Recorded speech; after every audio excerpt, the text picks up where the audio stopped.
ఒకసారి ట్రాన్స్ఫర్మేషన్ చూడు. Correct hair style ఎంత పెద్ద డిఫరెన్స్ని క్రియేట్ చేస్తుందో నీకే అర్థమవుతుంది. ముందున్న లుక్కి ఇప్పుడున్న లుక్కి కంప్లీట్గా చేంజ్ అనేది వచ్చేసింది. హెయిర్ స్టైల్ కరెక్ట్గా సెట్ అయితే మనిషి అపీరియన్స్ అనేది మొత్తం మారిపోతుంది అనడానికి ఇది ఒక బెస్ట్ ఎగ్జాంపుల్. కానీ ఇక్కడ ఒక ప్రాబ్లం ఉంది. అదేంటి అంటే మన జుట్టుని పొడుగ్గా పెంచడానికి ట్రై చేస్తున్న ప్రతిసారి కూడా ఆల్మోస్ట్ అందరూ కూడా ఈ 5 సేమ్ ప్రాబ్లమ్స్ ని ఫేస్ చేస్తారు. అప్పుడేం జరుగుతుంది? ర్యాండమ్ సొల్యూషన్స్ కోసం ట్రై చేయడం స్టార్ట్ చేస్తారు. ఎవరో చెప్పిన శాంపుల్ ట్రై చేస్తారు, ఆయిల్స్ చేంజ్ చేస్తారు, ఇంటర్నెట్ లో చూసిన ప్రతి హ్యాక్ ని ఫాలో అవుతారు. కానీ మెజారిటీ ఆఫ్ ద పీపుల్ వాళ్ళకున్న రియల్ ప్రాబ్లం ఏంటో అర్థం చేసుకోవడానికి కూడా ట్రై చేయరు. అలా అర్థం చేసుకోకుండానే ఫిక్స్ చేయడానికి ట్రై చేస్తారు. And that is exactly the reason why time తో పాటు హెయిర్ కండిషన్ కూడా వర్స్ అవుతూ వస్తుంది.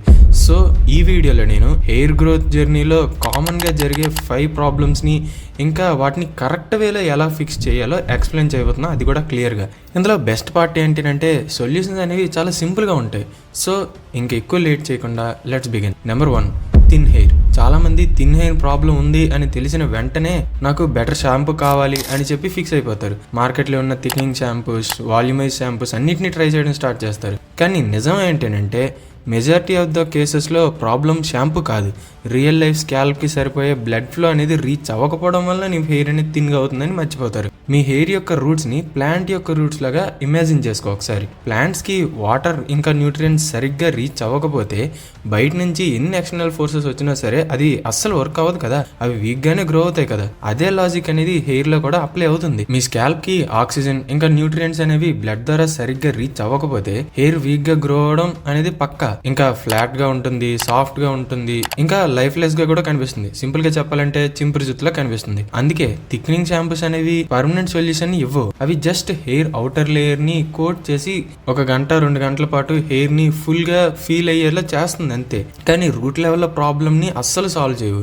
మరి రియల్ సొల్యూషన్ ఏంటంటే స్కాల్ప్ యొక్క బ్లడ్ సర్క్యులేషన్ ని ఇంప్రూవ్ చేయడం. అందుకే స్కాల్ప్ మసాజ్ చాలా యూస్ఫుల్. డైలీ 2-3 టైమ్స్ ప్రతిరోజు కూడా అరౌండ్ 3 to 5 మినిట్స్ వరకు ఫింగర్ టిప్స్ తో స్కాల్ప్ ని అలా మసాజ్ చేయి. జెంటిల్ ప్రెజర్ ని అప్లై చేయి, మరీ గట్టిగా అప్లై చేయొద్దు. అది అప్లై చేస్తూ సర్క్యులర్ మోషన్ లో మసాజ్ చేయండి. అలా చేస్తున్నప్పుడు మిడిల్ లో కొంచెం వార్మ్త్ ఇంకా టింగ్లింగ్ సెన్సేషన్ అనేది ఫీల్ అయితే అప్పుడు బ్లడ్ ఫ్లో అనేది ఇంక్రీజ్ అవుతుంది అని అర్థం. బ్లడ్ ఫ్లో ఎక్కువ అయితే రూట్స్ కి ఆక్సిజన్ ఇంకా న్యూట్రియంట్స్ అనేవి ఎక్కువగా రీచ్ అవుతాయి. స్ట్రాంగ్ రూట్స్ ఉంటే హెయిర్ అనేది న్యూట్రిషనల్ గా ఇంకా థిక్కర్ గా కనిపిస్తుంది. ఒకటి మాత్రం గుర్తుపెట్టుకో, నీ హెయిర్ యొక్క రియల్ వాల్యూమైజేషన్ అనేది ప్రొడక్ట్స్ నుంచి కాదు, స్కాల్ప్ యొక్క హెల్త్ నుండి స్టార్ట్ అవుతుంది. ఇంకా మీకు కావాలంటే ఒక స్కాల్ప్ మసాజ్ యొక్క లింక్ ని కింద డిస్క్రిప్షన్ లో ఇచ్చాను, ఇంట్రెస్ట్ ఉంటే చెక్ చేయండి.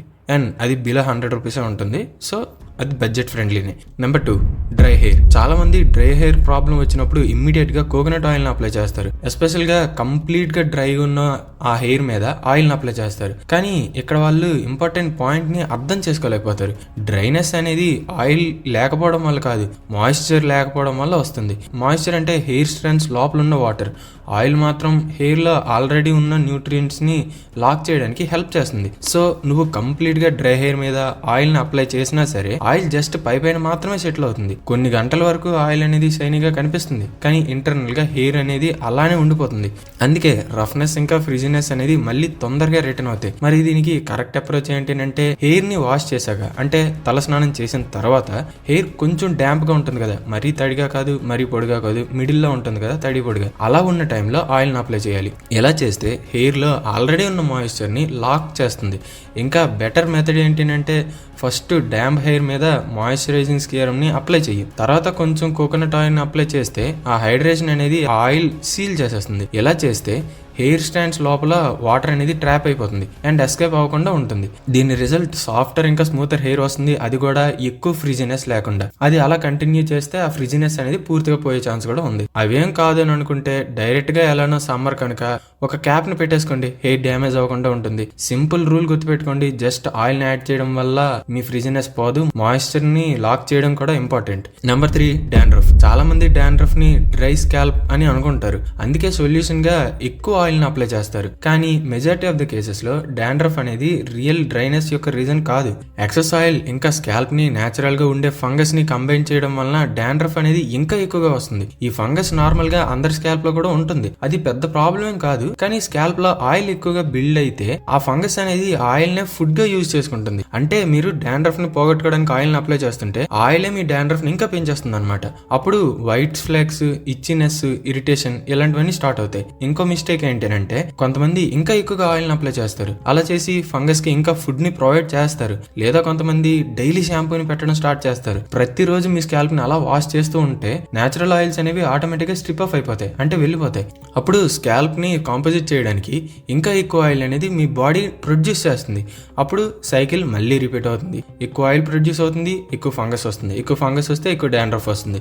అది పోగొట్టుకోవడానికి మీరు తలస్నానం చేస్తే మళ్ళీ ఎక్కువ ఆయిల్ అనేది ప్రొడ్యూస్ అవుతుంది. ఇలా అదొక సైకిల్లో రిపీట్ అవుతూనే ఉంటుంది. మరి దీనికి కరెక్ట్ సొల్యూషన్ ఏంటంటే వారంలో 1 లేదా 2 సార్లు యాంటీ డాండ్రఫ్ షాంపూని యూజ్ చేయాలి. ఎస్పెషల్ గా కేటకానిజాల్ లేదా జింక్ ఫ్రీతోనే ఉన్న షాంపూస్ ని యూజ్ చేయాలి. స్పెల్లింగ్స్ కరెక్ట్ గా రావట్లేదు, ఇక్కడ డిస్ప్లే చేస్తాను చూసుకోండి. అవి ఫ్లాక్స్ ని వాష్ చేయడంలో మాత్రమే కాదు, డైరెక్ట్ గా ఫంగస్ ని కంట్రోల్ చేయడంలో కూడా యూజ్ అవుతాయి. ఫంగస్ యొక్క గ్రోత్ అనేది తగ్గితే ఫ్లేక్స్ ఇంకా ఇచ్చినెస్ అనేవి ఆటోమేటిక్ గా తగ్గిపోతుంది. ఇక్కడ సింపుల్ రూల్ ఏంటంటే డాండ్రఫ్ కి ఎక్స్ట్రా ఆయిల్ కాదు, ప్రాపర్ ట్రీట్మెంట్ కావాలి. కొన్ని షాంపూల యొక్క లింక్స్ అనేవి కింద ఇస్తాను, ఇంట్రెస్ట్ ఉంటే చెక్ చేయండి. Number 4, oily scalp. Morning hair wash చేసినా సరే ఈవినింగ్ హెయిర్ మళ్ళీ గ్రీజీగా ఫీల్ అయ్యే ఈ సిచ్యువేషన్ ని చాలా మంది ఫేస్ చేసే ఉంటారు. అప్పుడు మనం నేచురల్ గానే అనుకుంటాం మన స్కాల్ప్ ఎక్కువగా ఆయిల్ ని ప్రొడ్యూస్ చేస్తుంది అని. కానీ చాలా కేసెస్ లో రియల్ రీజన్ ఎక్సెసివ్ వాషింగ్ అవుతుంది. డైలీ షాంపూ యూజ్ చేస్తే స్కాల్ప్ నేచురల్ గా ఉన్న ఆయిల్స్ ని ఆటోమేటిక్ గా రిమూవ్ చేసేస్తుంది. బాడీ ఎసెన్షియల్ ఆయిల్స్ ని రిమూవ్ అయ్యింది అని ఫీల్ అయిన వెంటనే బాడీ అనేది దాన్ని కాంపోజిట్ చేయడానికి ఇంకా ఎక్కువ ఆయిల్ ని ప్రొడ్యూస్ చేస్తుంది. నేను ఆల్రెడీ ప్రీవియస్ పాయింట్ లో ఇది చెప్పాను. ఇలా సైకిల్ అనేది స్టార్ట్ అవుతుంది. వాష్ చేసినప్పుడు సింపుల్ గా మీరు హెయిర్ ని వాష్ చేస్తారు, స్కాల్ప్ అనేది డ్రై అయిపోతుంది. దీనివల్ల ఆయిల్ ప్రొడక్షన్ అనేది ఇంక్రీజ్ అవుతుంది. మళ్ళీ వాష్ చేయాలని చెప్పి అనుకుంటారు. ఇలా మీ సైకిల్ అనేది రిపీట్ అవుతుంది. మరి దీనికి రియల్ ఫిక్స్ ఏంటి అంటే సింపుల్, షాంపూ యొక్క ఫ్రీక్వెన్సీని కొంచెం తగ్గించాలి. మీ స్కాల్ప్ కి బ్యాలెన్స్ రీస్టోర్ అవ్వడానికి టైం ఇవ్వాలి. ఇంకా చాలా మంది ఇగ్నోర్ చేసే సింపుల్ హ్యాబిట్ ఏంటంటే వుడెన్ కోమ్ ని యూజ్ చేయడం. వుడెన్ కోమ్ ని యూజ్ చేయడం వలన ప్రొడ్యూస్ అయిన ఆయిల్ అనేది నేచురల్ గానే ఆయిల్ అంతా కూడా హెయిర్ యొక్క రూట్స్ ని ఈవెన్ గా డిస్ట్రిబ్యూట్ చేయడంలో హెల్ప్ చేస్తుంది. ఇలా ఆయిల్ స్కాల్ప్ లో మాత్రమే కాదు హెయిర్ మొత్తం కూడా ఈవెన్ గా స్ప్రెడ్ అవుతుంది. అప్పుడు స్కాల్ప్ అనేది బ్యాలెన్స్డ్ గా ఉంటుంది. ఇంకా హెయిర్ ఎండ్స్ నేచురల్ గానే కండిషన్ అవుతాయి. ఆయిల్ ప్రాబ్లం కాదు, ఆయిల్ డిస్ట్రిబ్యూషన్ అనేది మీలో మెయిన్ ప్రాబ్లం అని గుర్తుపెట్టుకోండి. ఒక మంచి వుడెన్ కోంబ్ యొక్క లింక్ కూడా కింద ఇస్తాను, చెక్ చేసుకోండి. Number 5, hair fall. First thing, relax. దువ్వెన్లో 2-3 హెయిర్ స్ట్రాండ్స్ వచ్చినా సరే అది కంప్లీట్లీ నార్మల్. లేదా డైలీ మీకు 20 to 30 హెయిర్ స్ట్రాండ్స్ ఊడిపోతున్నాయి అని చెప్పి మీరు అనుకున్నా సరే అది నేచురల్ హెయిర్ సైకిల్లో ఒక పార్ట్ మాత్రమే గుర్తుపెట్టుకోండి. హెయిర్ గ్రో అవ్వడానికి షెడ్ అవ్వడం చాలా ఇంపార్టెంట్, అప్పుడే మళ్ళీ అది గ్రో అవుతుంది. కానీ నువ్వు సడన్ గా ఎక్కువ హెయిర్ ఫాల్ ని నోటీస్ చేస్తే మాత్రం క్లమ్స్ గా హెయిర్ రాలిపోవడం లేదా విజిబుల్ థిన్నింగ్ అనేది కనిపిస్తే అప్పుడు రీజన్ అనేది కొంచెం డిఫరెంట్ గా ఉండొచ్చు. ఆ కేసెస్ లో చాలా మంది ఇమ్మీడియట్ గా జెనెటిక్స్ ని బ్లేమ్ చేయడం స్టార్ట్ చేస్తారు. లేదంటే పానిక్ అయ్యి random anti hair fall products ని యూజ్ చేయడం స్టార్ట్ చేస్తారు. కానీ చాలా సార్లు రియల్ ప్రాబ్లం ఇంటర్నల్ గానే ఉంటుంది. లో iron levels, protein deficiency, zinc deficiency, vitamin deficiency, high stress levels ఇవన్నీ కూడా హెయిర్ గ్రోత్ కి ఎఫెక్ట్ చేస్తాయి. బాడీకి ప్రాపర్ న్యూట్రిషన్ అనేది దొరకకపోతే బాడీ సర్వైవల్ ని నెసెసరీ ఫంక్షన్ కి ఫస్ట్ ప్రయారిటీ ఇస్తుంది. హెయిర్ గ్రోత్ సెకండరీ అయిపోతుంది. అంటే మీలో ఒకవేళ న్యూట్రిషన్స్ అనేవి తగ్గిపోతే మీ హెయిర్ కి వెళ్ళాల్సిన న్యూట్రిషన్స్ అనేవి ఆటోమేటిక్ గా బ్లాక్ అయిపోతాయి. అది మీ బాడీని బ్లాక్ చేస్తుంది. దీనివల్ల రిజల్ట్ ఏంటంటే హెయిర్ గ్రోత్ అనేది స్లో అయిపోతుంది.